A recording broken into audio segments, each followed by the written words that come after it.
Bonjour, bienvenue sur le podcast Mécanique de la vie. Je suis heureux de vous retrouver aujourd'hui. Je suis en compagnie de notre nouvel ami Joseph, qui est un auditeur qui était fidèle et que nous retrouvons maintenant dans ces nouveaux formats où on essaye d'aborder des citations, des grands auteurs, parce que lui a été, du fait de ses études et de ses centres d'intérêt, beaucoup plus porté sur toutes les créations qui ont pu être faites à ce jour, et notamment les grandes personnes qui ont marqué l'histoire. Donc, on est heureux de sa contribution, on est heureux de pouvoir repenser tout ça. Je vous rappelle que la règle du jeu est qu'on ne se calque que ce qui est que ce que Joseph nous rapporte, hein. On ne prend pas l'intégralité de l'œuvre des gens dont nous discuterons. Je remets cette règle au centre d'ores et déjà, pour pas que ceux qui auraient passé des kilomètres de temps dessus ne soient pas biaisés. En fait, le but est simplement de faire l'analyse de ce qui est rapporté et pas de l'intégralité de l'œuvre de la personne en question. Voilà. Donc, je suis heureux de te retrouver aujourd'hui, Joseph. J'espère que tu vas bien. Salut David, ça va bien, merci. Eh bien, écoute, aujourd'hui, ben, comme d'habitude, c'est toi qui va rythmer notre dialogue à travers ce que tu as préparé ou ce que tu avais envie de discuter ou ce que tu as trouvé. Et ben, écoute, on va se faire une joie de pouvoir amener notre analyse à tout ça, ou en tout cas notre opinion, qu'il en soit ainsi. Alors, je te propose de mettre les pieds dans le plat directement avec une réflexion de Nietzsche. Alors, pour Nietzsche, la morale, c'est une invention des faibles pour ligoter les forts en condamnant leur qualité. C'est-à-dire que la force devient péché, la fierté devient orgueil, l'affirmation de soi devient égoïsme, le désir devient tentation, la passion devient danger. Donc, c'est vraiment ce que Nietzsche appelle le renversement des valeurs. Et en fait, tout ça pour Nietzsche, ça vient d'une peur fondamentale de l'existence, des faibles, qui se regroupent dans ce qu'il appelle le troupeau, le troupeau, pour pouvoir glorifier ensemble l'humilité, la docilité, la culpabilité, la soumission, la douceur et le pardon. C'est-à-dire, en fait, pour Nietzsche, tout ce qui va domestiquer l'homme fort. Voilà, en fait, c'est vraiment sa vision de la morale. Tu vois, la morale, c'est une invention des faibles qui veulent vraiment renverser les valeurs pour museler les forts. Les forts, c'est-à-dire ceux qui sont capables de créer, de s'affranchir de tout, tu vois, de vivre la vie à fond. Qu'est-ce que tu penses de ça? Alors, en fait, c'est marrant parce que quand tu le dis, il y a au moins 5 points qui me sont venus. Alors, il aurait presque fallu, parce que c'est vrai on n'est pas coutumier on n'est pas coutumier de ce fonctionnement-là, donc je suis d'école justement à dire ce qui vient spontanément. Donc c'est dommage, il manquera 2, 3 points de critique, mais c'est pas grave. C'est comme ça qu'est bâti Mécanique de la vie, et il faut que ça demeure. C'est-à-dire cette spontanéité fait partie intégrante justement du processus et de l'aspect mécanique de la chose, qui justement ne doit pas mériter énormément de réflexion. Elle doit mériter une certaine spontanéité, parce que si on arrive à quelque chose de relativement logique, quelles que soient les interrogations, il faut qu'on arrive à se raccrocher à la logique initiale. Moi, en fait, quand j'entends ça, il y a des paradoxes qui sautent aux yeux. C'est-à-dire, pour moi, ça doit être assez contextualisé. Pour moi, cette pensée-là, si on devait la prendre de manière complètement littérale, est maladive. Elle est maladive parce que je ne sais pas qui a été Nietzsche, mais moi, quand j'entends ça, j'espère pour lui qu'il est extrêmement fort. Sinon, en fait, il n'est là que parce qu'il est faible. Donc, en fait, quelque part, ça voudrait dire qu'il aurait prêché quelque chose qui, en même temps, paradoxalement, fait sa survie. Donc, ce qui est quand même un paradoxe absolu. Parce que dans cette idéologie-là, si je la prends stricto sensus, et en fait, c'est la sélection naturelle la plus exacerbée. Il n'y a que que l'essor en fait de la puissance. Et donc, pourquoi la puissance devrait en fait s'accommoder de la faiblesse, hein. Si je prends les choses de manière très littérale, c'est ce que j'entends. Et donc, lui, j'ose espérer que c'était un mec qui faisait 2 m 120 blondes et qui pouvait la mettre à tout le monde, parce que sinon, en fait, il n'était le fruit que de la maladie qu'il venait d'énoncer. Donc, quelque part, on n'aurait jamais dû entendre parler de lui. Bon, ça, c'est si vraiment je prends cette pensée littérale et que j'exacerbe. Quel intérêt, en fait, on revient à La Fontaine, pour moi, c'est le lion et le rat, en fait. Quel intérêt du rat, en fait, quand le lion est pris dans le piège des filets. Voilà. Donc, si je le prends de manière littérale, c'est comme ça. Maintenant, j'ai envie de le contextualiser. Nietzsche a existé c'est quoi, 19e, hein? C'est ouais, 19e, plutôt deuxième partie du 19e. Ouais. Alors après, si Nietzsche est venu à un moment donné où il avait senti cette espèce de tournant moral qui faisait que ce qui avait fait la subsistance de l'Occident et qui voyait le vent tourner pour eux et arrivait à projeter que c'était la fin de quelque chose qui avait fait la prospérité, évidemment, on peut en ce sens lui donner raison, puisqu'en plus, nous sommes les témoins des décennies et des siècles qui ont suivi, et forcé de constater que cette dynamique a continué et que de ce fait, on a conduit à notre propre destruction, puisque ce qui a fait les fondements de notre civilisation s'amenuise, s'estompe peu à peu. Donc, en ce sens, je suis obligé de reconnaître là-dessus que si c'est l'idée qu'il avait derrière, et bien effectivement, elle s'est prophétisée. Donc, elle était réelle, puisqu'au bout d'un moment, elle est devenue effective aujourd'hui. Bon. Il y a un problème quand même sous-jacent à tout ça, qui est d'ordre, à mon sens, philosophique, hein. C'est qu'en fait, à mon sens, le monde ne marche pas exactement comme il pourrait être décrit dans cette phrase-là, même si je vous le rappelle qu'on ne prend pas l'ensemble de l'œuvre, hein. On prend que ce qui est dit maintenant. Je veux dire par là que le problème, c'est que c'est un problème qu'on a abordé souvent dans la mécanique de la vie et qui colle au lion et au rat. C'est que si à un moment donné, vous arrivez à, comment vous dire, euh, si en fait vous n'existez, si votre capacité en fait à la force n'est pas de considérer ce que le moins fort ou celui qui vous sent moins malin d'apparence n'a pas d'intérêt. Le problème, c'est que quand vous allez être mis dans la sélection naturelle vis-à-vis de la tribu d'à côté, suivez bien l'ensemble. Je suis désolé, je vous ai un peu coupé sur le début. Et en fait, c'est vous qui allez disparaître. J'entends par là que les problèmes de petits ne sont pas abordés comme des problèmes de grands. Ça veut dire quoi? Ça veut dire que si vous avez une tribu, vous avez que des Vikings, d'accord, avec tous les stéréotypes qu'on peut mettre derrière, et à côté, vous avez une tribu où en fait on ne tue pas les moins forts et on essaye de les mettre à contribution ou on va essayer de les mettre au service de la communauté, qu'est-ce qui va se passer? Ben, les forts ont des problématiques de forts, les moins forts ont des problématiques de moins forts. Ça veut dire quoi? Ça veut dire que dans l'esprit du moins fort, il va devoir répondre à des problématiques qui sont différentes. Puisque si moi je suis faible, comment vais-je faire pour pouvoir exister contre les forts? Donc, ça veut dire quoi? Ça veut dire que dans l'esprit de celui qui est moins capable d'aller se la mettre avec le voisin, va naître peut-être l'invention de la catapulte, va naître peut-être l'invention de l'arbalète, parce que lui, si vous voulez, son truc, c'est que s'il vient à la confrontation avec quelqu'un de plus fort, il va perdre. D'accord? Donc, ça veut dire quoi? Ça veut dire qu'il doit trouver une solution pour répondre de manière relativement égalitaire ou se laisser une chance vis-à-vis des plus forts. C'est ça que ça voudrait dire. Ça veut dire que dans l'intelligence de la mécanique divine, la sélection naturelle n'ira pas vers la civilisation qui a fait l'éloge que de la force, hein, d'une certaine manière, ou celle du pouvoir, mais en fait, elle est dans celle qui va faire l'éloge de la force en considérant celui qui est moins. Et de l'esprit de celui qui est le moins va pouvoir germer des solutions que n'auraient pas trouvé une société ou une civilisation où il n'y aurait eu que des hommes, par exemple, ou que des femmes extrêmement fortes. Voilà. Et donc, ça veut dire quoi? Ça veut dire que le génie de cette mécanique, c'est d'encenser ceux qui vont avoir des considérations pour ceux qui sont différents d'eux. Parce qu'en fait, la force et la faiblesse, bon, ça, c'est selon des standards très stéréotypés. Donc, pour moi, il y a aussi ça qui est très important de remettre au centre.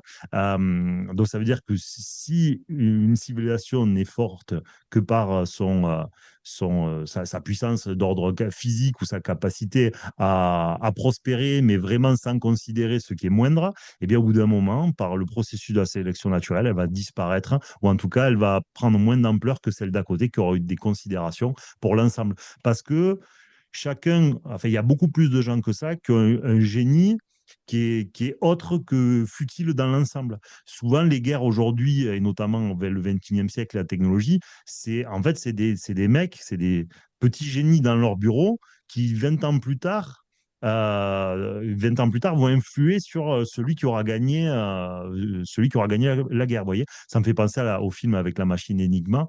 Je me souviens plus du nom du film, où ils ont été arrivés à déchiffrer avec cette machine les messages codés des Allemands. Et donc, pendant des années, ils décidaient, parce qu'ils avaient accès à ces messages, de vie et de mort sur les différentes attaques des nazis qu'il pouvait y avoir. Ça veut dire qu'ils étaient. Donc, c'est des mecs qui ne seraient pas, en tout cas dans les apparences, les produits de Nietzsche, qui au final, ont le plus influencé sur la guerre. Vous voyez. Et donc, on revient toujours un peu à la base, c'est-à-dire que beaucoup de gens ont un potentiel très grand, mais en fait, il ne faut pas se tromper dans l'évaluation de leur potentiel et de leur force. Voilà.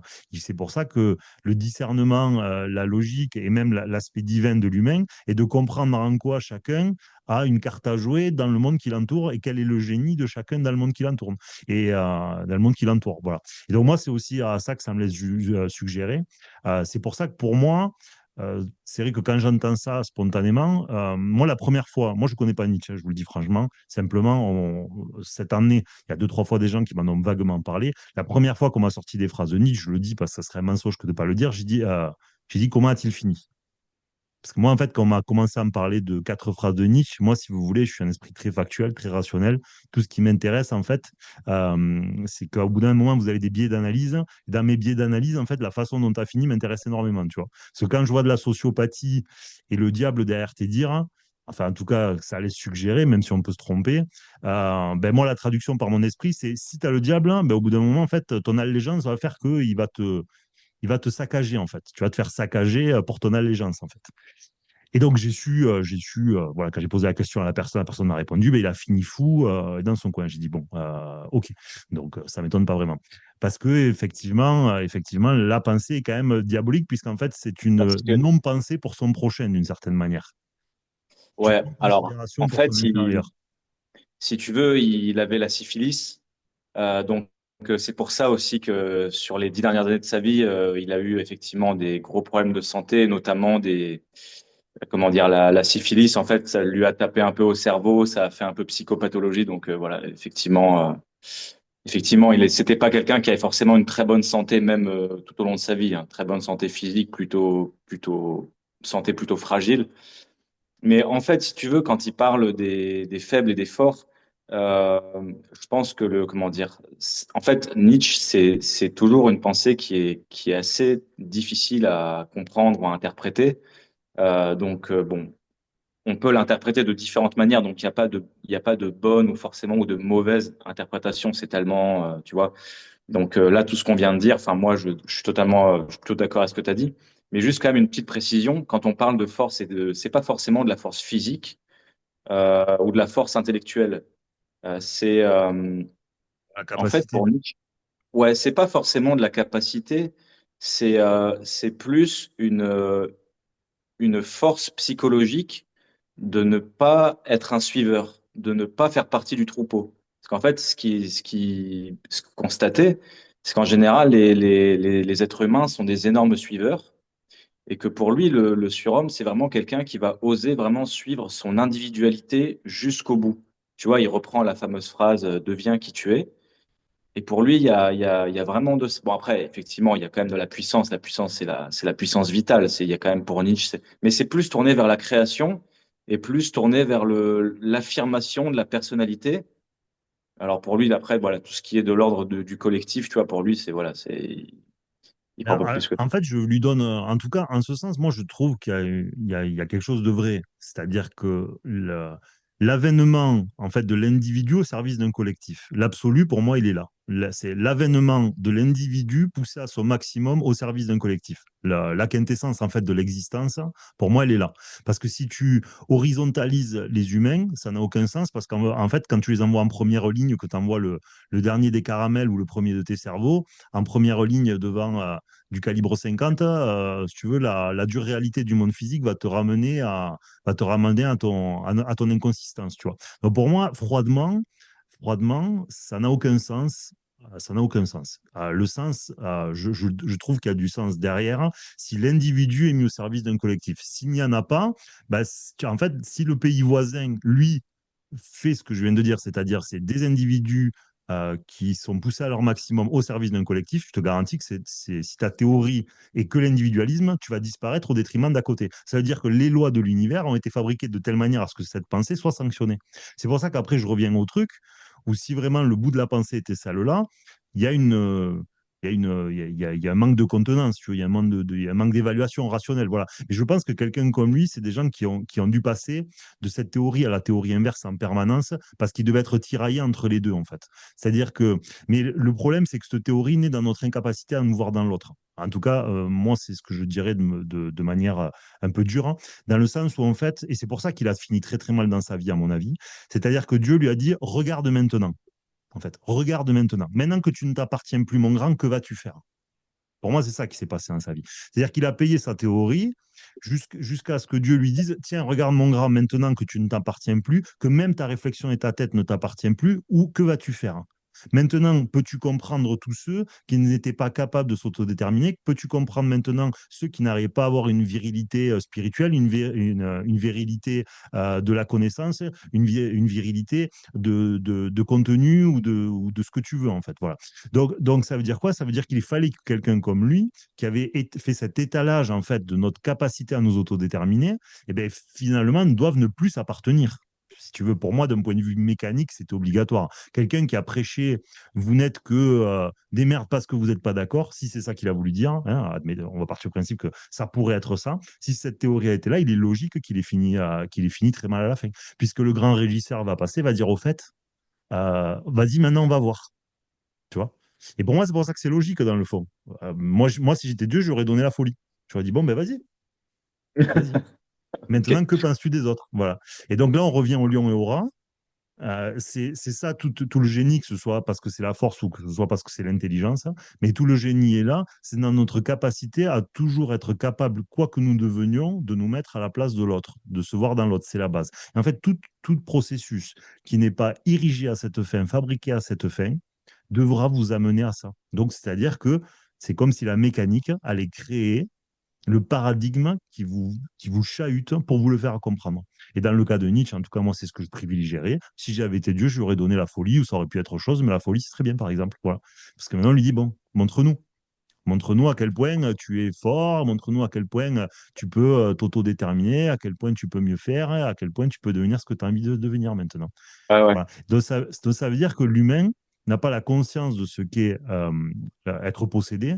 C'est-à-dire qu'un monde où en fait Dieu ne te consent pas ton libre arbitre, c'est un monde où tu ne t'appartiens pas.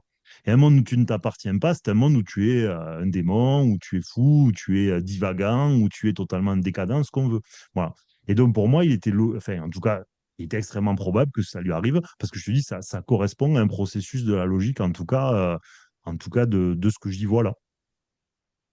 Ok. Je continue du coup un petit peu sur Nietzsche quand même, hein. On va voir Vas-y, si vas-y. d'une manière ou d'une autre, il est un Mais peu ce qui est rattrapable pour toi. important, parce que là, j'ai fait preuve d'un peu de dureté, parce que, pour plein de raisons. Parce que le problème, c'est que notre monde aujourd'hui est en train de mourir à cause de ces théories individualistes, si vous voulez. Donc, je ne vais pas lui en vouloir parce que j'aurais pu être à sa place, justement. Mais on est quand même obligé de mettre une certaine autorité, si vous voulez, en disant ça, parce que, en fait, là, on est en train de mourir à cause de ça. Cet individualisme où on explique que au singe, il est un poisson, est en train de nous tuer, si vous voulez. Et le monde sans Dieu est en train de nous tuer. C'est-à-dire que nous vivons la moyenne du niveau spirituel ambiant du monde occidental, notamment. Et donc, le niveau est très très bas, ben, on vit une société qui est très très injuste. C'est logique en même temps, hein, puisque c'est la vibration moyenne crée la réalité moyenne. Donc, comme on est sur une réalité très basse, eh ben, au niveau de conscience très basse, eh ben, on a la réalité qu'on mérite. Donc, il est important au bout d'un moment de trancher dans le vif. On fait le procès de personne, mais au bout d'un moment, on est obligé maintenant de se réveiller, de responsabiliser, parce que ça suffit, en fait, ça suffit de dire des dingueries si vous voulez, et qu'on n'ouvre pas les yeux. Parce qu'à la fin, en fait, ça condamne nos générations à des horreurs. Parce qu'en fait, la pensée, si vous voulez, l'analyse, la mauvaise analyse, le mauvais diagnostic, la pensée malade hein, conduit à la destruction civilisationnelle ou à la destruction d'une partie du collectif, ce qui est une tragédie. D'accord? En fait, c'est le germe de la peste, hein, vous voyez?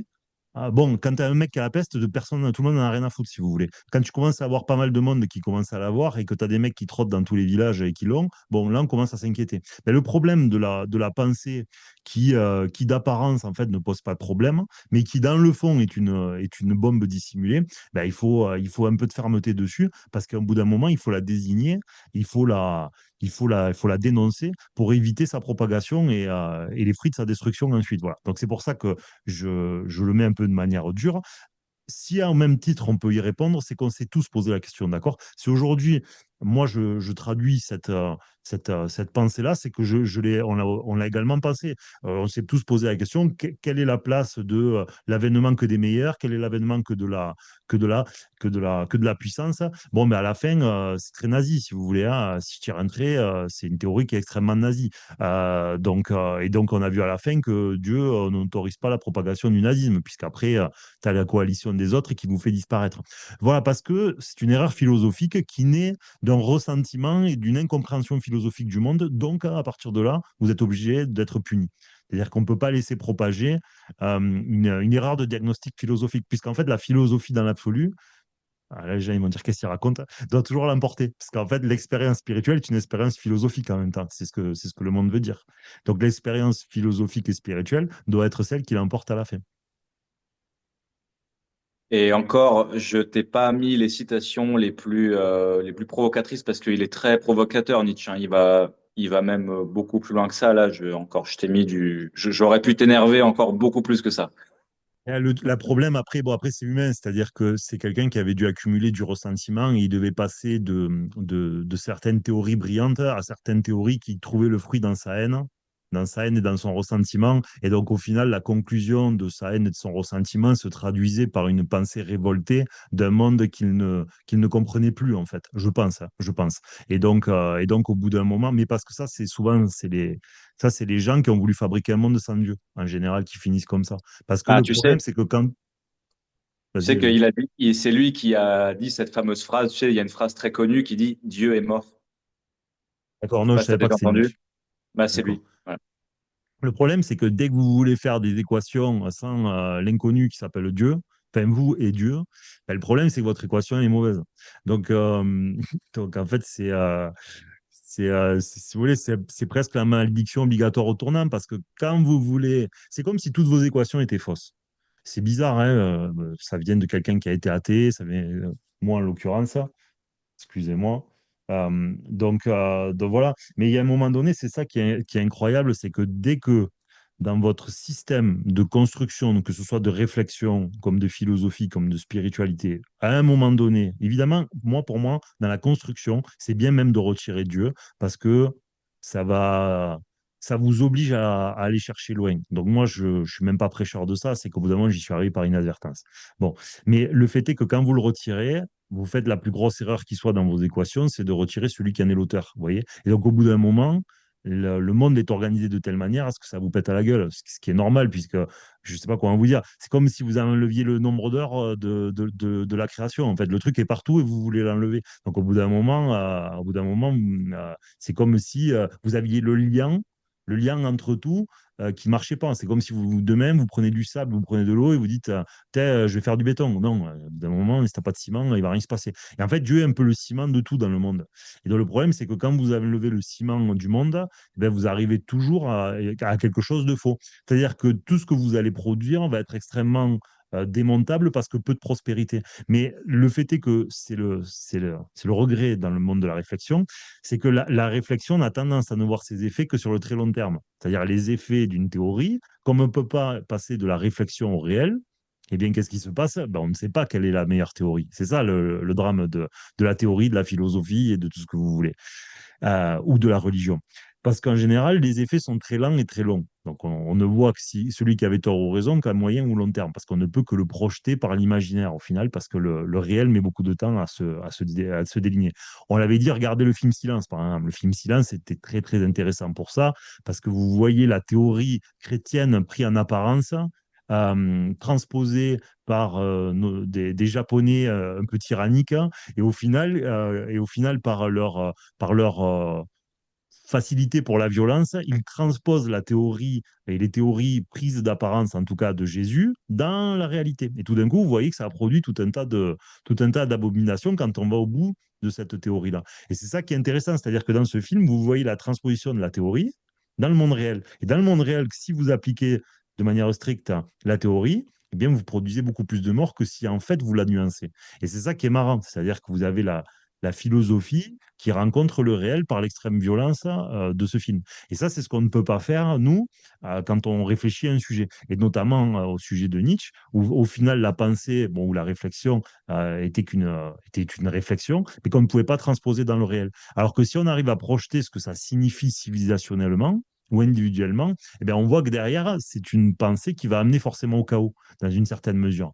Parce elle est fabriquée dans une incapacité à une prospérité. Elle est dans une prospérité qui peut être fulgurante ou passagère, mais pas prospère dans les décennies. Et tout endroit, en fait, où toute théorie où vous retirez Dieu est voué à son espèce d'autodestruction parce que vous avez oublié le lien entre tout. En tout cas, moi, c'est ce que je me suis aperçu. C'est qu'à la fin, à la fin comme c'est le but, dès que vous enlevez le lien qui est l'objectif de tout, eh bien, en fait, les lois de l'univers sont fabriquées pour se retourner contre vous. Ok, alors je continue un petit peu sur Nietzsche. Je voulais te parler de ce qu'il appelle le dernier homme. Alors, ce qu'il appelle le dernier homme, c'est pour lui, c'est l'avenir possible de l'humanité. Donc, ça correspond à notre époque actuelle.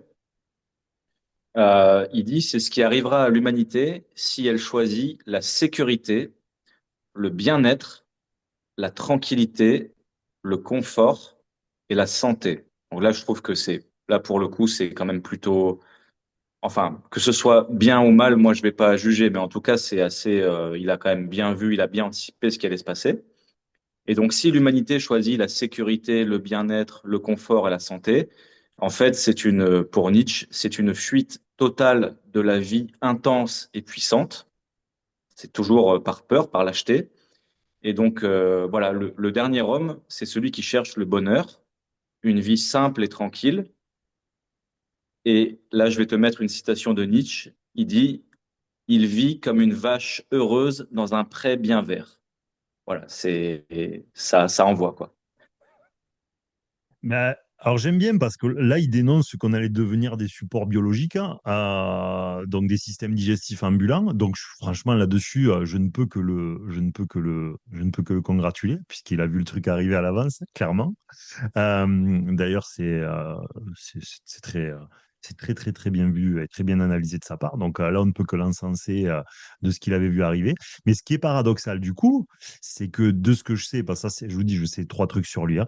Je sais, puisque comme je vous avais dit là au tout début, j'ai bondi sur le fait que comment il a fini dans sa vie. Deuxième truc sur lequel j'ai bondi, j'ai dit ça, c'est un mec qui a loupé Dieu dans son histoire et c'est pour ça qu'il va mal finir. Et donc le paradoxe, c'est que moi, je veux bien qu'on enlève la sécurité, je veux bien qu'on enlève la longévité, etc., etc. Mais le problème, c'est que normalement, tout ça est un substitut à Dieu. Ce qui est paradoxal chez lui, c'est que du coup, quel était son substitut à tout ça? Parce que quand que tu enlèves Dieu et que tu choisis la sécurité, bon, il n'y a rien de plus humain. Tu enlèves une chose par une autre, hein, très bien, tu vois. Puisque c'est plus Dieu qui te protège, hein, eh ben, c'est la science et la technologie. Hein, c'est l'hôpital et le médecin. Bon, mais jusqu'à là, je trouve ça louable. Donc lui tu as une idée de comment il voyait les choses, en fait? Ouais, parce que pour lui, l'idéal, c'est très important. L'idéal par exemple, l'idéal de création, l'idéal de l'artiste, tu vois, la création intellectuelle, la création artistique, ou même la grandeur d'un homme politique. Par exemple, je crois qu'il aimait quand même bien Napoléon. Tu vois, pour lui, il n'y a pas besoin de Dieu. Tu vois, c'est vraiment en fait, pour Nietzsche, je pense que Dieu, ça doit être toi-même. Tu vois, c'est toi-même. Tu vas vraiment jusqu'au bout de ta création, tu vois, de ton énergie. Tu vas aller tout en haut, tu vois. Voilà. Ouais, il aurait encensé l'IA, quoi. Il aurait adoré l'IA, quoi. Ouais, en tout cas, comment dire, si tu veux, il refuse, comment dire, D'ailleurs, c'est paradoxalement, c'est un petit peu christique. Tu vois, il refuse juste le bien-être, le bonheur, le confort. Il veut, tu vois, aller vraiment vers, pour lui, à la limite, tu vois, même une vie remplie de souffrance, ça a beaucoup plus de, il le dit comme ça, tu vois, ça a beaucoup plus de prix parce que tu vas vers, ça amène vers quelque chose de beaucoup plus intense, émotionnellement, tu vas aller très haut, très bas. Mais l'important, c'est que tu as vraiment vécu la vie dans toutes ses facettes, mais de manière très forte, très intense. Parce que lui-même, si tu veux, lui-même, étant donné qu'il était extrêmement sensible, mais vraiment extrêmement sensible, dans une lettre, il raconte que un morceau de musique peut le mettre dans des états pas possibles pendant 3 jours. Tu vois, ça peut le faire pleurer pendant. Euh, Si tu veux, lui-même, en fait, je pense que physiquement, émotionnellement, il était très, très sensible et très. C'est pour ça que je pense qu'il y avait cette volonté chez lui, tu vois, de théoriser la vie intense et puissante qui, quelque part, a peur de rien et qui va vraiment, tu vois, jusqu'au tréfond de toutes les expériences possibles et qui va au fond de lui-même, tu vois. Bien sûr. Tout... En fait, la chose, c'est toujours pareil, c'est que dans ces dires, évidemment, il y a beaucoup de choses qui sont valables au sens qu'en fait, elles participent, elles contribuent au processus, si vous voulez, d'évolution des humains. Dans le sens où, moi, en fait, je le rejoins dans le sens où, en fait, que l'humain se développe sur tous les plans individuellement pour être la meilleure version de lui-même, je suis désolé, bien sûr, c'est un peu la base de l'existence humaine, bien évidemment. Le problème, c'est que quand elle est unilatérale et qu'en fait, elle n'est que le seul objectif, sans un équilibre moral, spirituel et rendu à un collectif et en même temps régi par un être supérieur, mais en fait, c'est un excès. Dans le fond, c'est un excès, c'est un total déséquilibre. Parce qu'en fait, un homme euh, sans Dieu, c'est un futur sociopathe.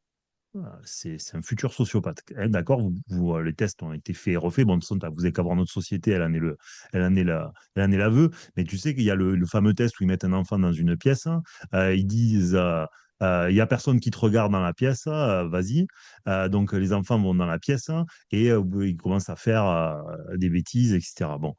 Ensuite, ils reprennent les mêmes enfants et ils disent attention, il y a quelqu'un qui te regarde, il y a quelqu'un qui te regarde alors qu'il n'y a personne, tu vois. Et là, tout d'un coup, l'attitude est absolument pas la même. Ça veut dire quoi? Ça veut dire qu'intrinsèquement, l'humain, en tout cas la masse d'humains, n'est pas faite. Hein. Je dis bien la masse, je ne dis pas qu'il y a 4% de la population ne naît pas avec une capacité à ne pas être regardée ou être observée. Ok. Mais la masse, hein, ce que nous sommes, hein, des nations, des civilisations, ne peuvent pas, ne peuvent pas prospérer, évoluer sans avoir la peur de l'invisible, de quelque chose de plus grand qu'eux qui les regarde. Parce qu'en fait, c'est une maladie que de le croire, parce que c'est ne pas comprendre que la nature humaine est par définition hybride. Elle est à la fois le bien et le mal, elle est polarisée. Et d'ailleurs, chez Nietzsche, on sent cette polarisation intérieure, on sent cette dualité énormément dans ce que tu relates. C'est-à-dire que moi, chez lui, j'ai l'impression que, je pense d'ailleurs qu'il a beaucoup alterné avec ses théories. Je pense qu'il n'a pas eu les mêmes théories à toutes les périodes de sa vie, parce que je pense qu'il a été tiraillé entre les deux, justement. Et qu'en fait, son plus grand défaut a été de retirer Dieu de l'équation. Et peut-être que même Dieu lui avait fait la faveur de prémices où il avait laissé l'opportunité d'ouvrir les yeux, c'est possible, hein, et que en fait son rejet éternel l'a conduit à la folie. Parce que ce qui manquait à son équation, c'était un peu de Dieu, un peu d'équilibre, parce qu'il voulait pousser, enfin en tout cas dans les apparences, on dirait qu'il voulait pousser l'humain à être le surhomme, c'est pousser l'humain à ses excès. Mais le problème, c'est de ne pas comprendre la nature humaine, de ne pas comprendre qu'en fait c'est un être qui est possédé par une partie de lui qui est positive, une partie de lui qui est mauvaise, mais que quand tu condenses en fait un peu trop la partie négative de l'humain, tu vas faire des fous. Voilà. Et ça, c'est à mon sens l'erreur en fait de cette théorie-là, parce que si tu fais ça sur de la masse, hein, évidemment, tu auras toujours 20 ou 30%, ça fera pas grand-chose, mais tu vas fabriquer des fous. En fait, tu vas fabriquer des fous et qui vont se penser au-dessus des autres. Voilà. Et donc, à la fin, qu'est-ce que tu vas avoir? Ben, tu vas avoir la destruction de ta civilisation parce que tu vas la maudire. Tu vas maudire ta civilisation parce qu'en fait, tu n'es plus dans le projet spirituel initial de Dieu. Tu es Tu es dans un monde qui nie l'existence de ce qui t'a créé.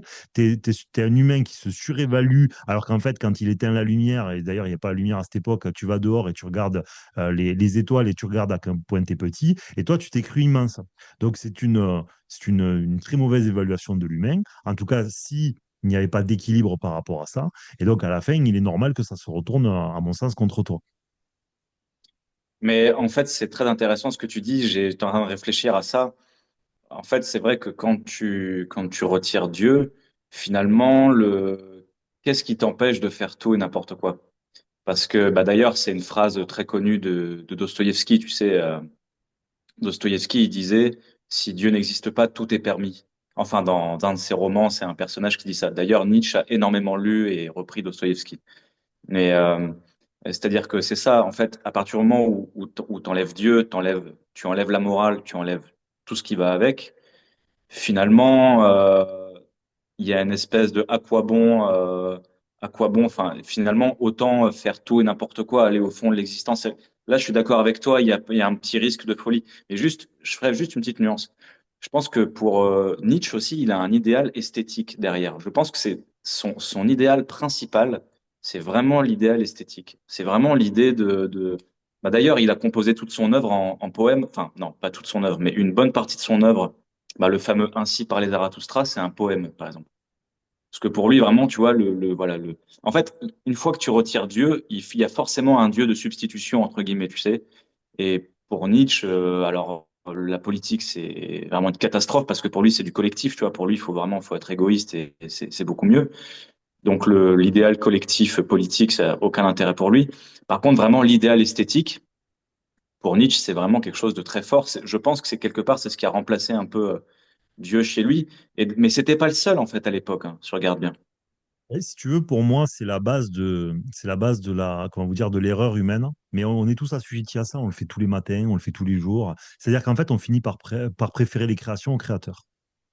Donc, c'est la base de l'humain qui s'est perdu, si vous voulez. On le fait tous les jours. Tous les jours, on choisit une pulsion alimentaire plutôt que la foi. Tous les jours, on est tous assujettis à ça à des degrés variables. Donc, pour moi, il est normal que l'humain succombe à la création plutôt qu'au créateur. C'est pour ça que la création est fabriquée. C'est pour ça que les religions appelaient ça la tentation. Donc, pour moi, c'est un peu plus rationnel et logique, au final, l'intégralité. Et donc, je pense que c'est ça. Alors, après, si vraiment on relatait son œuvre dans son intégralité, il faudrait contextualiser l'endroit où il était, à quelle époque il était, mais on sent quand même une vraie détresse, parce que moi, je trouve que les auteurs n'ont jamais autant de puissance que quand ils peuvent envisager tout et son contraire. Si lui, vraiment, son but était au final d'arriver à une réflexion hors Dieu, bah, pour moi, ça perd énormément de son intérêt. En tout cas, sur le papier, hein, peut-être que je me trompe, mais ça perd de son intérêt parce que le problème, ce qui est intéressant, c'est si on a fait le travail des deux côtés. Parce que comme tu ne peux avoir la certitude d'un côté comme de l'autre, hein, ben, il faut l'avoir regardé sous les deux angles pour pouvoir livrer le meilleur des messages, hein, voilà. Alors que si ton but, c'est que toute ta création soit fabriquée sans Dieu, ben, au bout d'un moment, tu vas t'essouffler. En plus, on va voir les limites, les limites que tu vas toucher. Et en plus, tu vas mal finir. Parce qu'en général, souvent, tu vas mal finir. Parce que si en plus de ça, tu es sur un territoire où tu cherches de la puissance, de la reconnaissance, enlever Dieu, putain, ça commence à en faire. Tu as la haine par le monde qui t'entoure, où tu trouves que le monde il est trop exacerbé. Parce qu'après, il faut se mettre, si vraiment il était si sensible, pour comprendre que c'était quelqu'un, ça veut dire qu'il avait le cœur à mille morceaux. Si tu écoutes un semblant de musique et que tu pleures pendant 3 jours, ça veut dire qu'en fait, tu es au gré du vent. Ça veut dire que ton esprit n'est pas froid dans son analyse, sa façon de regarder le monde. Ça veut dire qu'en fait, tu es le bouchon sur la rivière. Ça veut dire que tu suis le vent. Ça veut dire que tout ce que tu vas en fait traduire de ce qui en fait résonne en toi n'est pas le fruit d'une réflexion complètement mûre et complètement neutre et complètement isolée, mais le fruit en fait de ce que tu ne maîtrises pas à l'intérieur de toi. Donc, et là, dans la mécanique de la vie, par contre, ça résonne comme quelque chose de violent, parce que comme on le sait, on est relié à l'épigénétique, donc au traumatisme de notre vécu, de nos ancêtres. Donc, ça veut dire qu'en fait, l'émotionnel qui se densifie parce que tu es en réaction avec telle musique ou telle injustice de ta société, fait qu'en fait, tout ce que tu vas traduire par la réflexion ou la pensée trouve son origine dans tes douleurs et tes souffrances à toi. Donc, tu vas le regarder à travers tes souffrances à toi. Et donc, forcément, ce que tu vas livrer va être extrêmement influencé par ce que tu es et par ce que tu portes. Voilà. Et Il y a un moment donné où il y a un plafond de verre. Quand ta réflexion trouve son origine dans ton analyse qui résonne émotionnellement, tu toucheras un plafond de verre parce que ta limite est ta structure émotionnelle, parce que tu n'as pas suffisamment de neutralité pour regarder le monde tel qu'il est. Ok. Je te propose de quitter Nietzsche maintenant. Vas-y. Euh, j'ai une petite citation pour toi. Enfin, c'est la définition de la sagesse selon André Comte-Sponville. C'est un philosophe actuel. Il dit, la sagesse, c'est le maximum de bonheur dans le maximum de lucidité. Là, ça va être un peu nul à commenter parce que je serais assez d'accord. Je serais D'accord? assez d'accord. Est-ce que tu veux bien le répéter? On va essayer quand même de valider en rajoutant des arguments. Enfin, c'est intéressant parce que la philosophie, philosophia, c'est la recherche de la sagesse. Mais du coup, la question toujours, c'est, mais ouais, mais c'est quoi la sagesse? Et justement, je trouve que la définition là de la sagesse est pas mal. Donc, il dit la sagesse, c'est le maximum de bonheur dans le maximum de lucidité. Je suis d'accord avec lui. Je suis d'accord avec lui. Je suis totalement d'accord avec lui. Et puis, il a bien choisi les deux mots pour l'orchestrer et pour le définir. Je trouve que en tout cas, moi, je trouve ça très juste, hein. Parce que, pourquoi? Parce qu'on revient à la théorie initiale qui est le bonheur n'est pas sur Terre. Dans le sens où le bonheur, normalement au sens philosophique, est un sentiment continu et c'est ce qui le distingue de joie, plaisir. Voilà. Donc le bonheur au sens absolu est sans arrêt du temps. C'est l'aspect continu qui nous intéresse.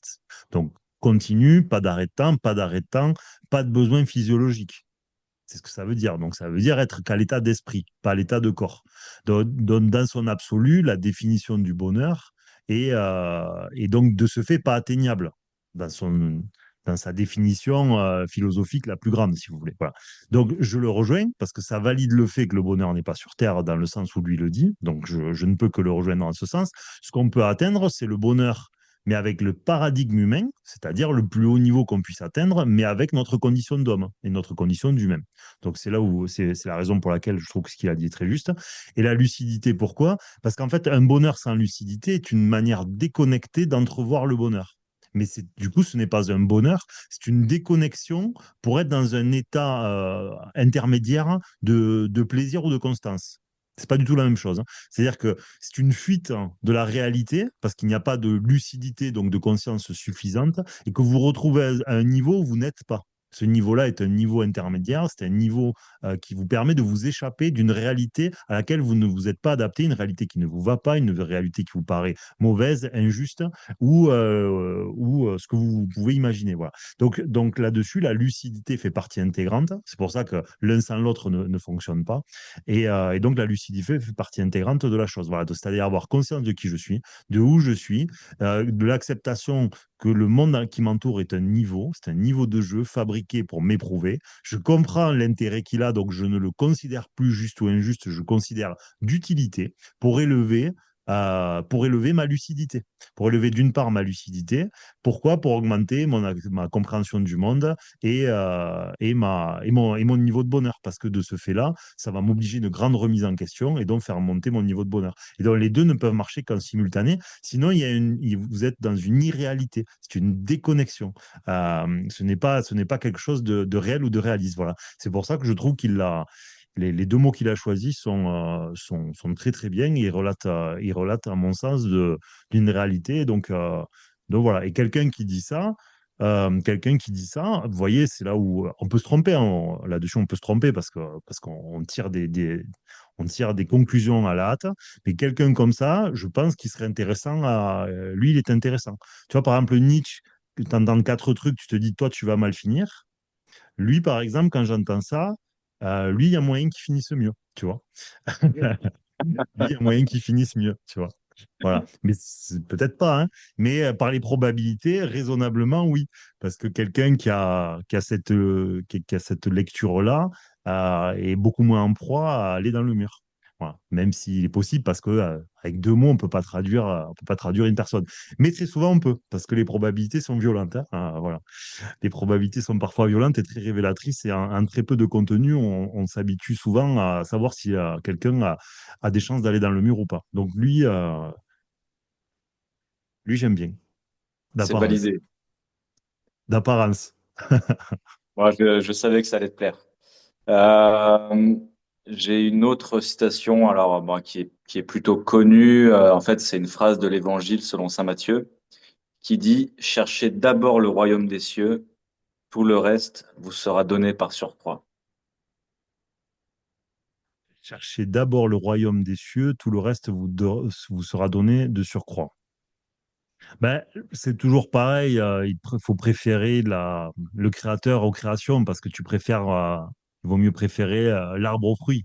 Puisque si tu préfères, alors je vais être dur, mais si tu préfères ta femme ou ton mari, alors que dans l'absolu, tu comprends qu'il y a un créateur et donc que c'est Dieu qui t'a donné ta femme ou ton mari, ben dans l'absolu,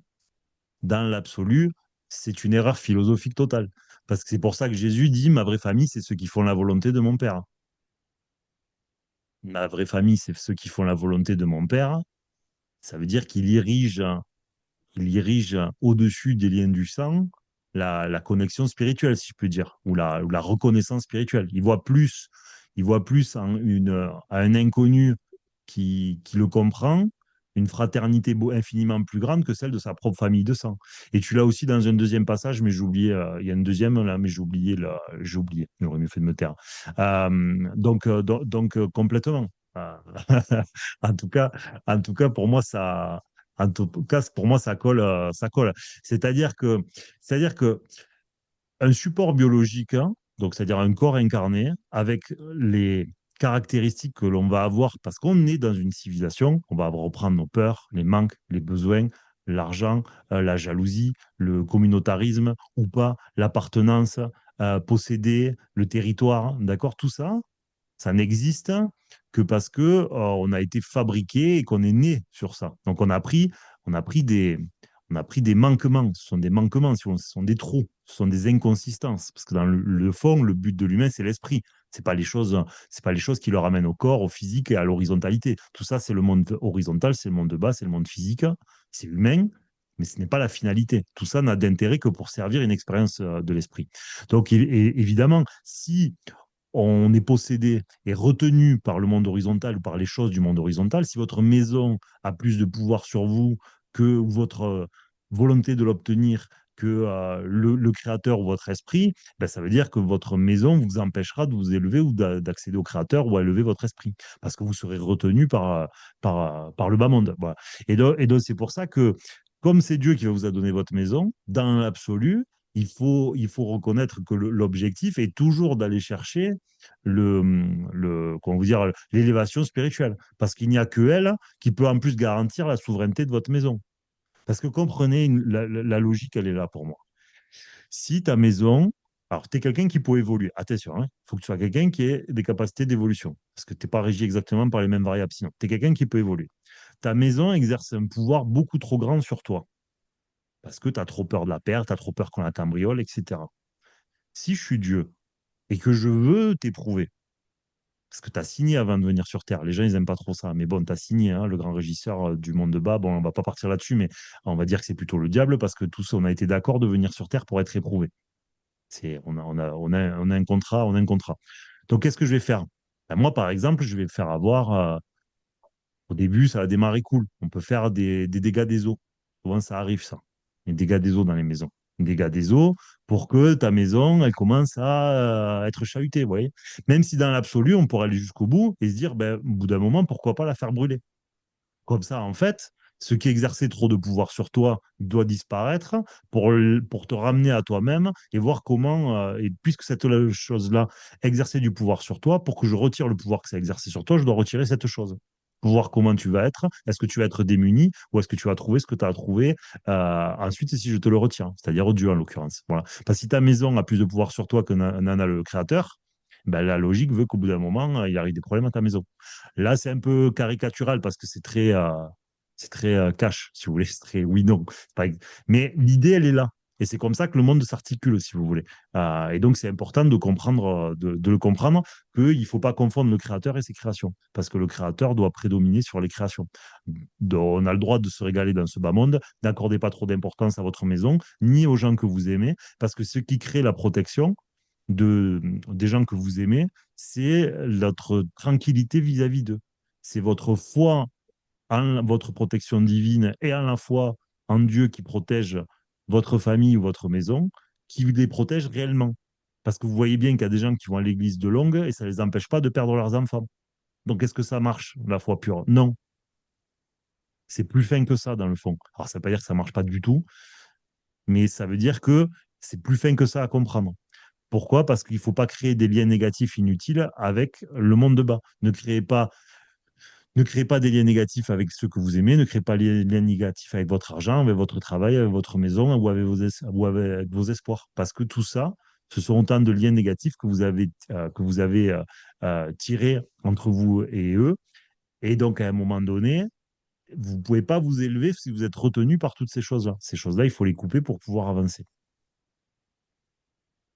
Ok. Je vais passer, du coup, je vais passer de l'évangile à un sujet un peu plus léger. Tu m'excuseras. Euh, Qu'est-ce que tu penses de la consommation généralisée du sexe dans les sociétés occidentales aujourd'hui?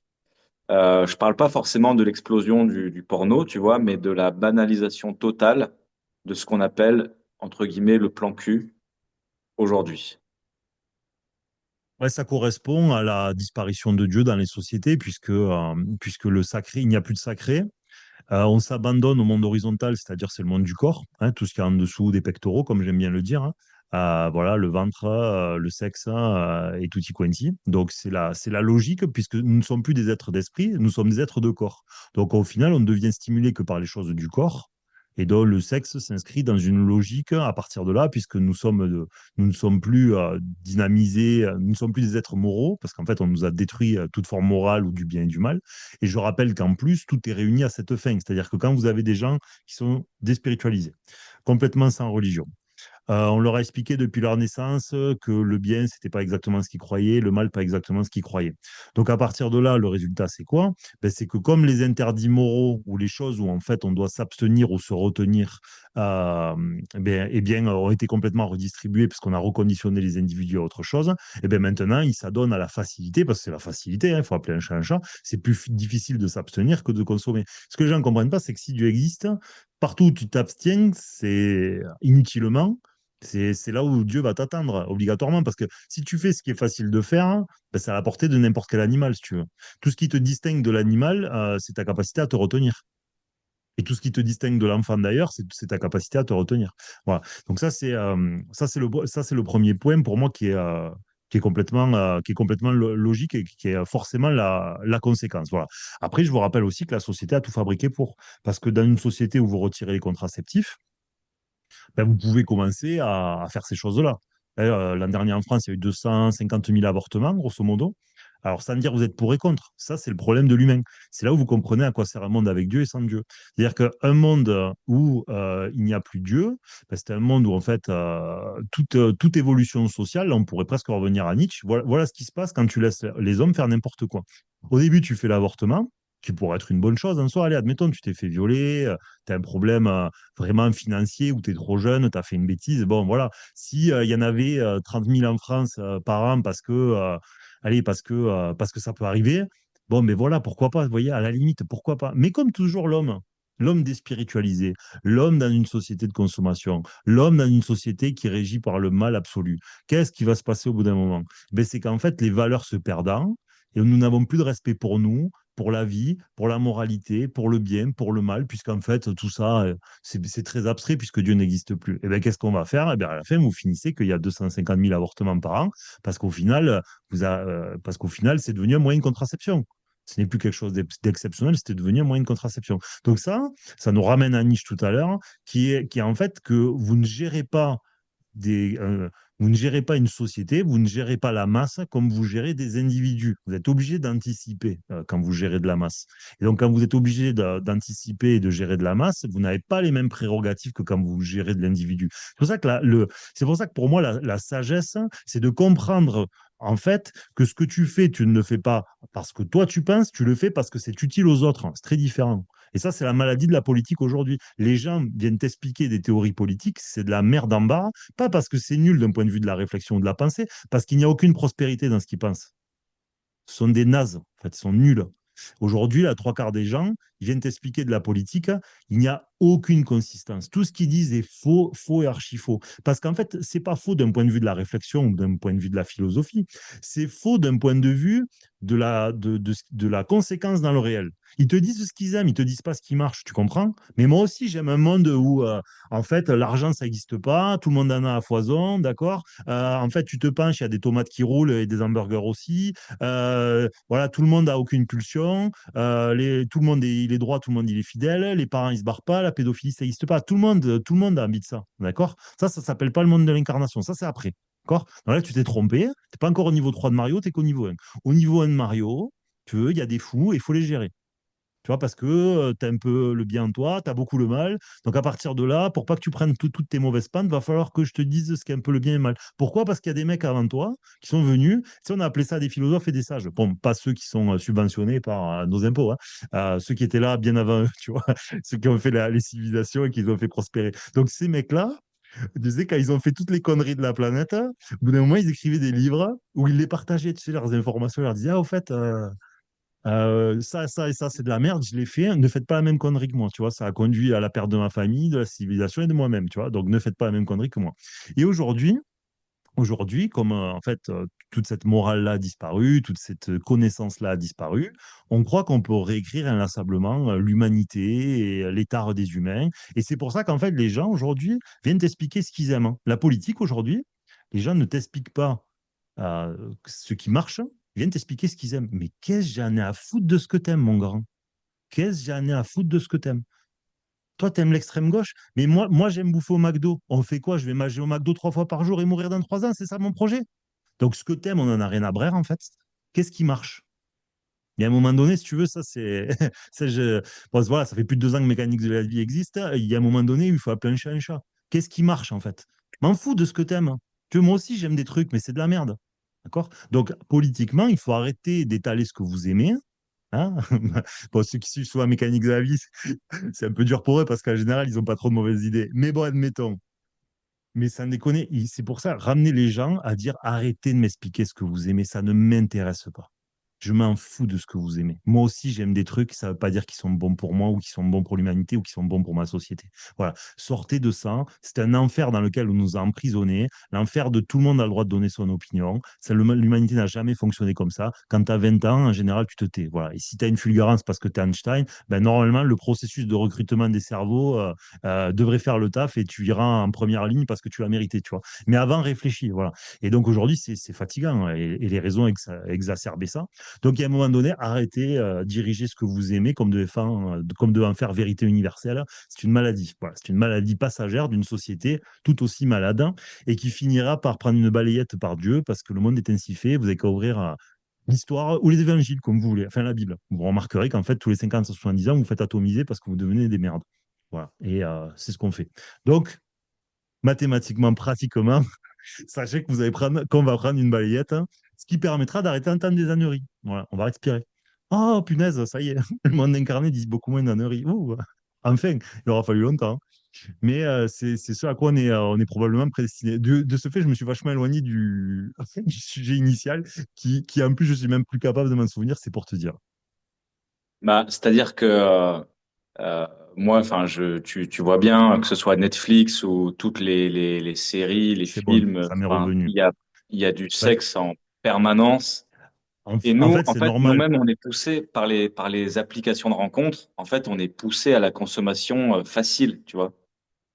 Ouais, dans tous les cas, si vous voulez, c'est logique. Première chose, ce monde, c'est le monde de la tentation, c'est le monde incarné, donc c'est le monde du diable et le monde de l'injustice. Donc le but, c'est que vous n'ayez pas le temps de vous élever et d'entretenir une relation avec Dieu. Donc si j'étais le diable, je fais quoi? Ben, je vous vole votre temps, hein, des travails très captivants, des films, des réseaux, des choses superficielles, pour qu'en fait, vous n'ayez pas le temps de réfléchir à ce qui compte et de vous élever spirituellement et de créer une relation à Dieu. Ça, c'est la base, si vous voulez. Ça, c'est la base. Si je suis le diable, je fais tout ça.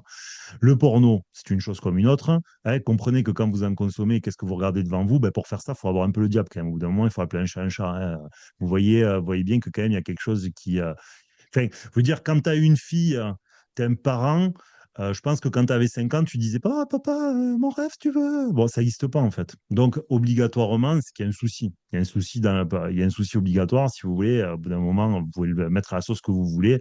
Il y a une anormalité. Il y a une anormalité qui est obligatoire. Donc, le problème, c'est que quand vous consommez ça de manière outrancière, en plus, ben, le problème, c'est que quand vous fantasmez sur des gens qui, en plus, probablement, ont quand même des fréquences très négatives en eux, ben, pour faire rentrer les mêmes choses en vous, c'est quand même pas l'idéal. Donc ça, c'est le premier point. Voilà, même s'il n'y a rien de plus humain, parce qu'on est une société où on s'ennuie, où on est déspiritualisé, et donc où on va tomber beaucoup plus facilement dedans, parce que nous sommes en dehors de nous, nous sommes en dehors de ce qu'on est venu faire sur Terre, et donc on succombe aux choses faciles. Ensuite, la sexualité facile, pourquoi aussi?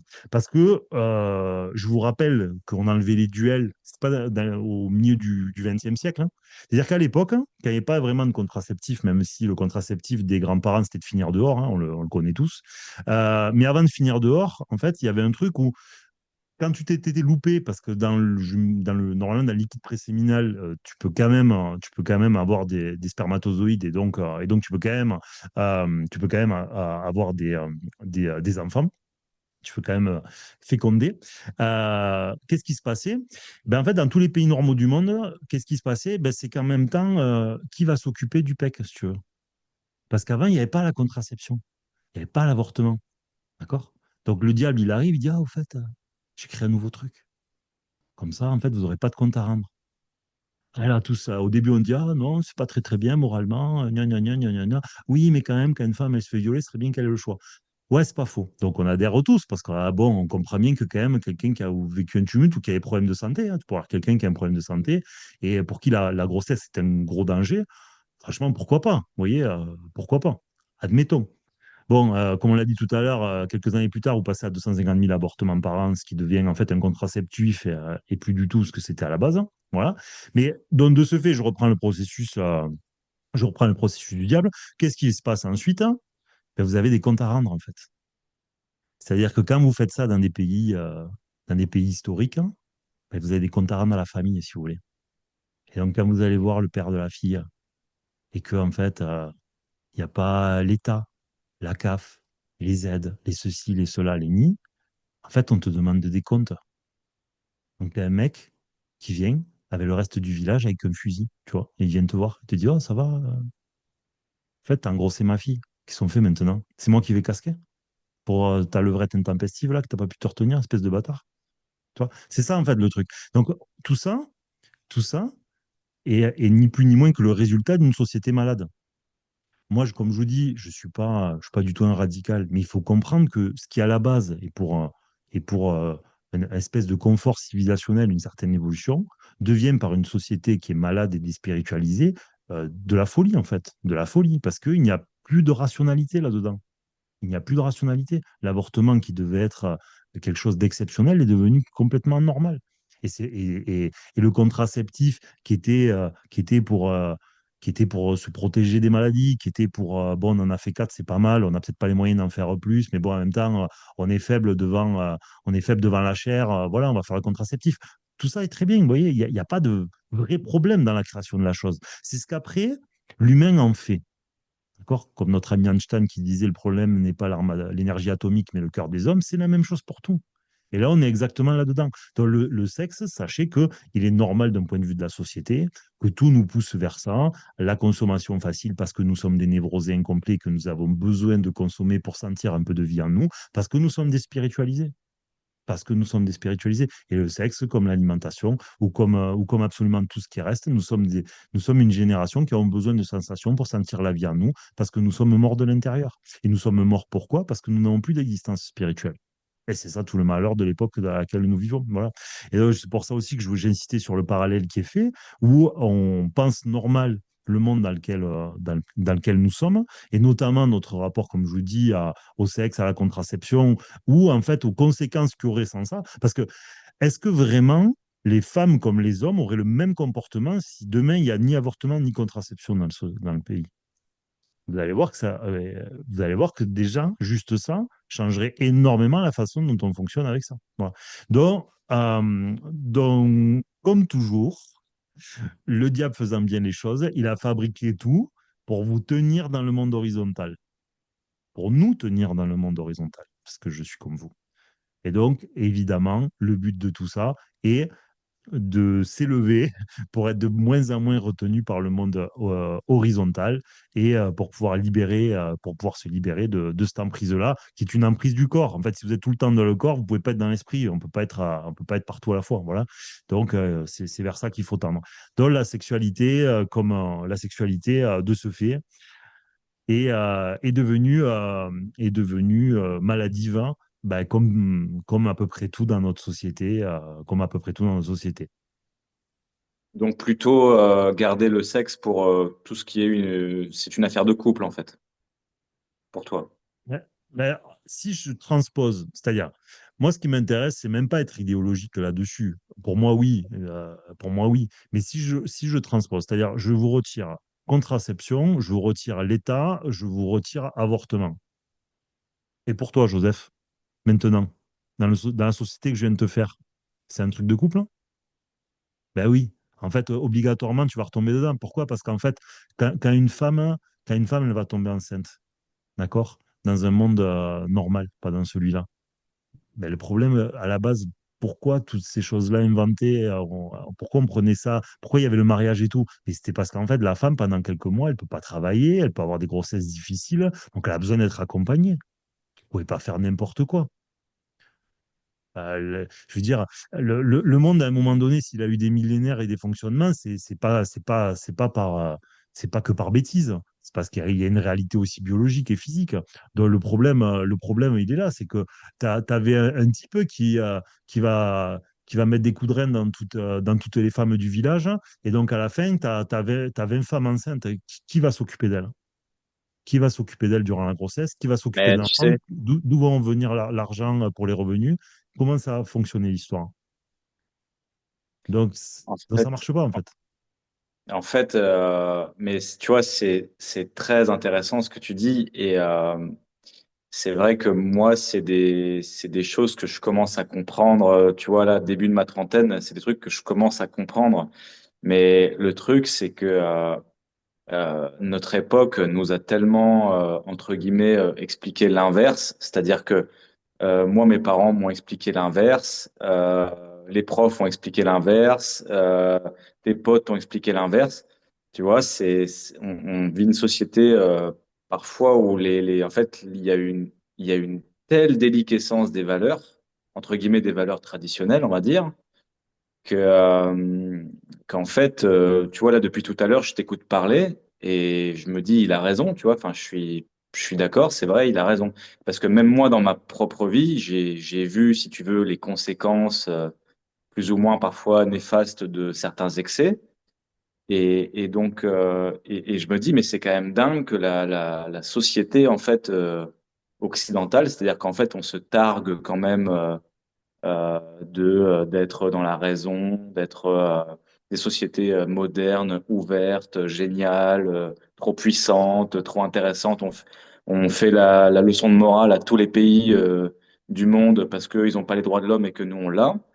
Mais en fait, tu regardes quand même le niveau d'abaissement En fait, c'est même pas un abaissement des valeurs, c'est une quasi-extinction des valeurs, en fait. Moi, je l'avais jamais entendu avant, quoi, tu vois. C'est quand Ben, même.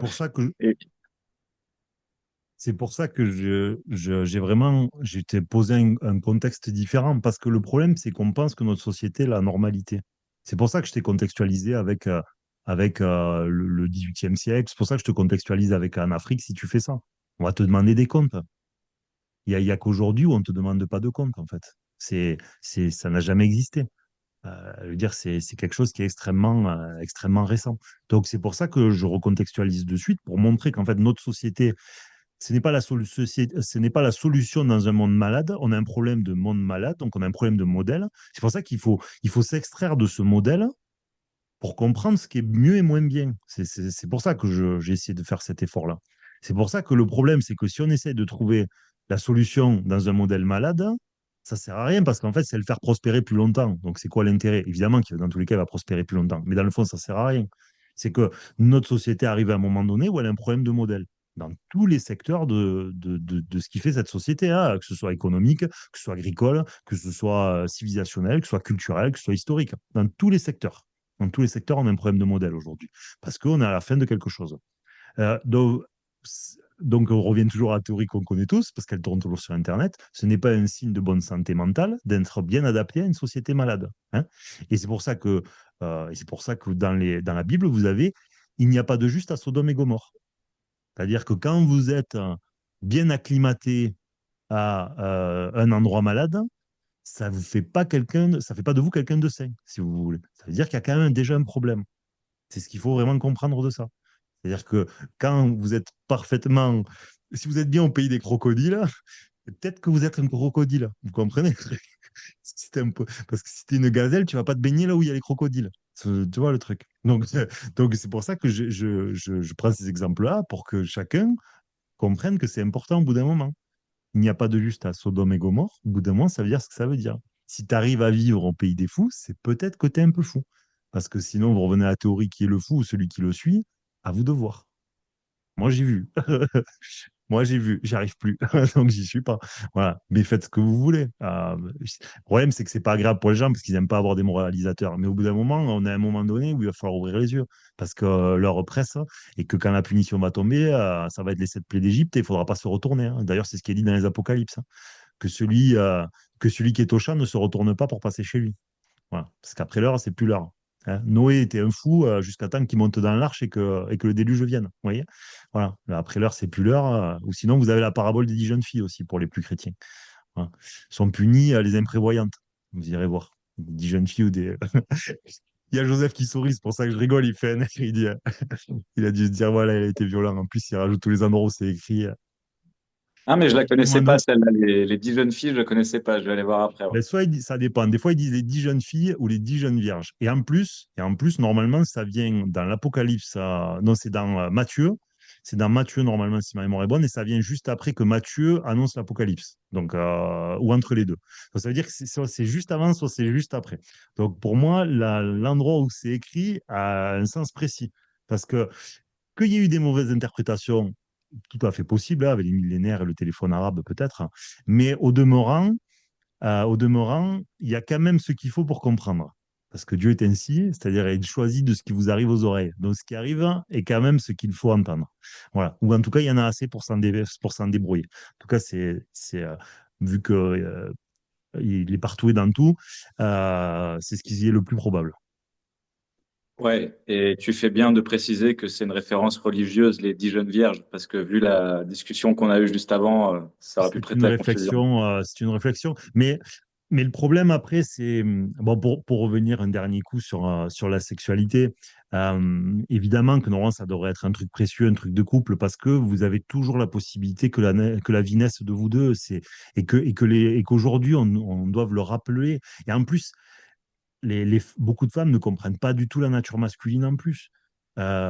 C'est-à-dire que l'homme, quand il est dans une pulsion, le cerveau, il marche pas très bien. C'est-à-dire qu'il y a un enivrement. Il faut vraiment, mesdames, que vous compreniez ça si on ne vous a pas dit, parce qu'il y a des femmes qui le savent pas. L'homme a un enivrement. Il est possédé, d'accord? Il réfléchit qu'à moitié. C'est pour ça que c'est même pas que la plupart sont des gros vicieux ou des gros menteurs. C'est que même eux, ils s'appartiennent pas, d'accord? C'est pour ça que quoi? C'est pour ça qu'à la seconde où il a eu les rapports, il a fini, il a qu'une envie, c'est se casser. Vous savez pourquoi? Pas parce que c'est le dernier des enculés, même si un peu, parce qu'il aurait pu le prévoir.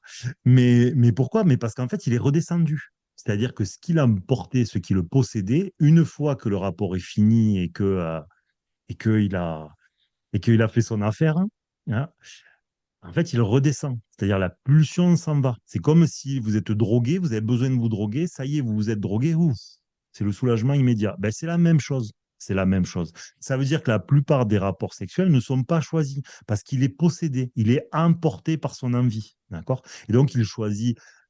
Donc, il n'a pas les mots qu'il dirait s'il n'était pas excité. Il ne fait pas les choix qui sont relatifs à quand il est en pleine possession de ses moyens. Il est emporté. Il faut vraiment comprendre ça. C'est pour ça qu'à la seconde où il a fini, des fois, il n'a qu'une envie, c'est se casser. Voilà. Et donc, ça, c'est quelque chose qui est important de comprendre parce que ça veut dire que beaucoup de relations ont lieu alors qu'on est possédé. Ça veut dire que beaucoup de rapports sont faits parce qu'on est possédé. Et donc, ça veut dire que c'est un gros problème. Et maintenant, vous comprenez aussi la raison pour laquelle les institutions religieuses, pendant longtemps, ont érigé le sexe comme quelque chose de diabolique parce qu'en fait, l'humain ne s'appartient pas à des moments quand il est dedans. Pour ça, même pour ceux qui s'emportent quand ils sont lors de leur débat, ils peuvent des fois aller plus loin que ce qu'ils feraient. Quand ils ont fini, ils regrettent un peu parce qu'ils disent, oh, quand même, je suis allé un peu loin. Voilà. Pourquoi? Parce qu'on s'emporte. On s'emporte parce qu'on est possédé. Et ça, c'est quelque chose qui est important de comprendre. Et c'est pour ça que les grandes religions ont essayé de mettre de la morale dessus pour éviter que l'humain soit dans des cas de possession, parce que tout cas de possession peut faire grandir la négativité qui est en vous, donc votre forme possédée, si je puis dire. Voilà. En tout cas, ça peut lui donner encore plus de place à votre intériorité, d'être encore plus sous emprise. Voilà.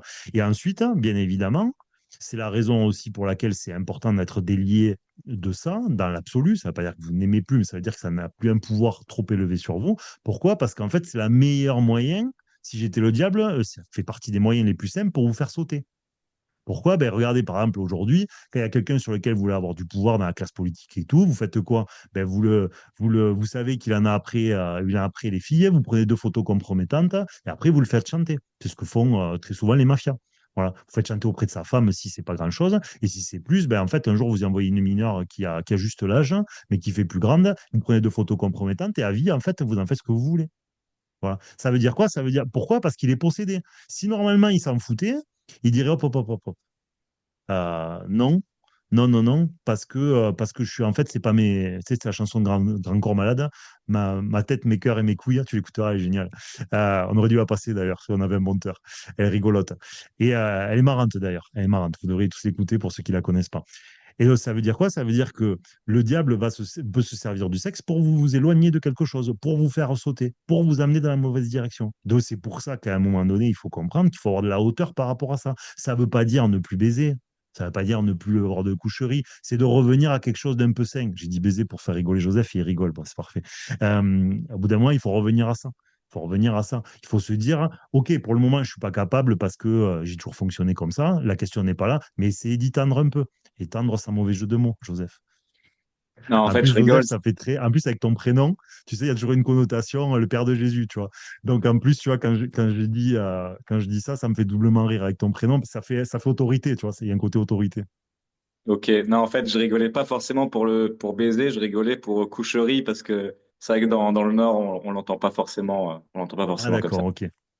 Mais d'ailleurs, mais c'est marrant du coup, ça me fait un peu revenir sur Nietzsche parce que il disait que justement, il dit que comment dire, l'érotisme, enfin la trop grande préoccupation du sexe, pour lui, c'est un signe de ce qu'il appelle la grande fatigue. En fait, il appelle ça la fatigue civilisationnelle, si tu veux, quand une société commence à être comment dire, quand elle perd de sa puissance vitale, pour le dire comme lui.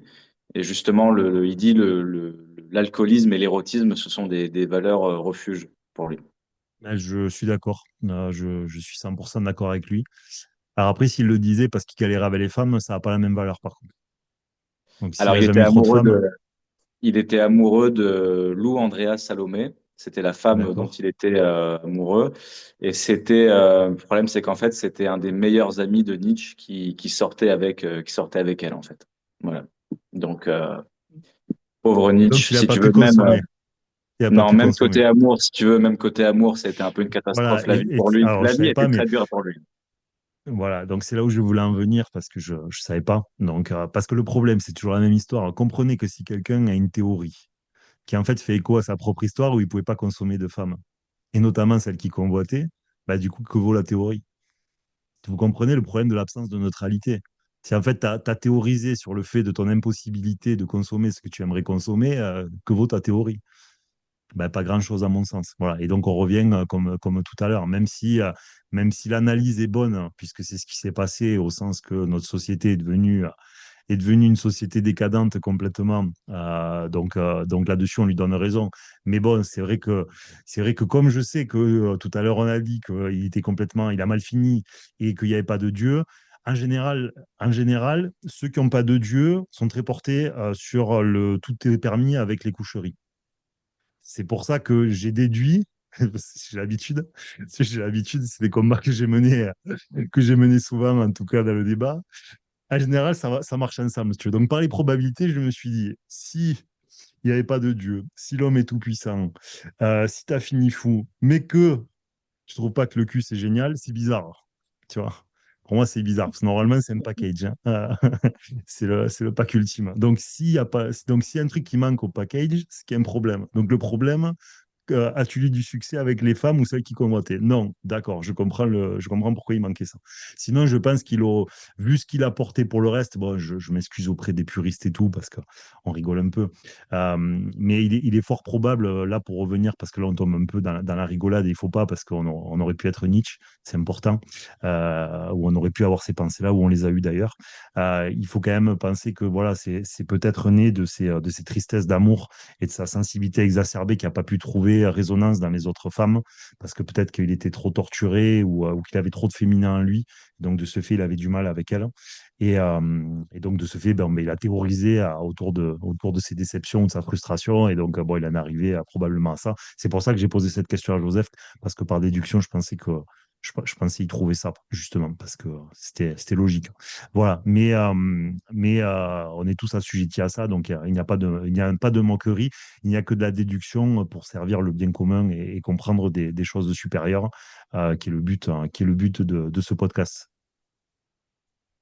Ok. Bon, et ben moi, je n'ai rien de plus à te proposer, à te soumettre. Bah, écoutez les amis, je vous remercie. Moi, je me suis bien amusé. Bon, je me suis lâché un peu plus que d'habitude parce qu'en ce moment, plus ça va, les derniers podcasts, c'est ce que je fais de plus en plus, même s'il y en a qui ont été enregistrés il y a quelques mois et que on vous livre. Donc, ça peut créer un petit décalage. Mais plus ça va, plus j'ai la sensation que c'est ce qu'il faut faire. Voilà, bon, après, on essaie d'y mettre de la légèreté. Je vous rappelle que ce n'est pas parce que je viens pas parapher Jésus, mais vraiment, on se l'autorise, hein. On s'autorise quelques sorties de route parce que moi, je sais très bien que si Dieu veut demain, je suis le pire des hommes. Je suis très clair avec ça. C'est pour ça que j'ai le droit de le dire tout ce que je veux sur qui je veux. Vous comprenez? Parce que ce n'est plus un jugement, c'est un diagnostic. C'est un diagnostic, on se sert de la parole, on se sert du vécu des autres, hein, pour faire grandir la conscience, la connaissance, pour nous élever, pour faire une humanité meilleure, pour être des êtres humains toujours plus complets, toujours meilleurs. Et c'est à cette fin qu'on le fait. On ne le fait pas à des fins de jugement ou pour rigoler du malheur des autres. Ça n'a aucun intérêt. Moi, la vie des gens ne m'amuse pas du tout. Quand on commence à me raconter la vie des gens, j'en ai rien à foutre, je vous le dis direct. Voilà. Simplement, là, on essaye d'y mettre un ton léger parce que c'est un podcast. On essaye de rigoler un peu. Et surtout, aux gens, même si des fois, c'est des grands penseurs, qu'on ait tort ou raison sur eux, là n'est pas la question. Le but, c'est de faire de l'analyse pour mieux comprendre le monde. Voilà. Merci à tous de suivre Mécanique de la vie. Merci d'écouter ce podcast. Je vous rappelle que pour nous contacter, soit c'est sur le site mécaniquedelavie.com, soit sur Instagram. Je regarde régulièrement les demandes, donc normalement, vous ne pouvez pas passer à la trappe. Je vous rappelle qu'on est sur Patreon, qui est une application pour nous suivre. Pour les créateurs de contenu, vous avez encore plus de podcasts, des interactions supplémentaires, des analyses. Même en gratuit, vous avez un peu plus de contenu. Si vous voulez nous soutenir, ce qui aide à prospérer, à continuer, à avancer, ben, vous avez des abonnements qui vous donnent accès aussi à nos réunions. Nos réunions où ça permet de discuter tous ensemble. Vous pouvez intervenir dessus. C'est vraiment un truc qui est génialissime, hein. On est sur Zoom et on se fait ça. Donc, n'hésitez pas à rejoindre le Patreon, c'est super. Et on vous remercie à tous une nouvelle fois de nous suivre. Pensez à commenter sur les podcasts, notamment très peu de commentaires sur les podcasts. Donc, pensez à commenter, ça va prendre quelques secondes. Pensez à liker également. Et je remercie Joseph d'avoir préparé ce podcast. C'est grâce à lui qu'il a été possible. Donc, merci beaucoup à toi, Joseph, de ton intervention. Merci à l'Éducation nationale d'avoir financé une partie de ta scolarité et d'avoir englobé de grands auteurs pour nous les restituer en partie aujourd'hui. Merci pour une fois que l'Éducation nationale est utile. Ah non, je déconne parce qu'il y en a plein qui vont pleurer après. Non, des fois, ils sont utiles. Des fois, ils sont utiles. Moi, ça m'a été utile en cinquième. J'ai pu jouer un match de foot que je me suis régalé. Voilà. Non, je suis content. Merci d'avoir répondu et d'avoir commenté. Ouais.